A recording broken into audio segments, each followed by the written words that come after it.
বুকের ভেতর সব আর্তনাদ চেপে রেখে স্থানীয়দের উপস্থিতিতে ৫ লাখ টাকা দেনমোহরে নিজেই স্ত্রীর বিয়ে দিলেন তার প্রেমিকের সাথে।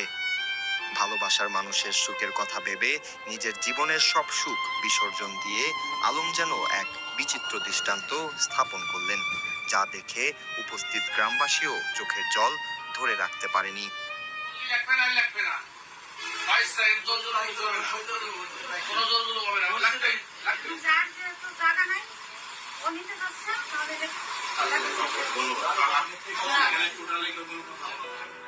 বিয়ের কাজ শেষ হতে হতে রাত তখন গভীর।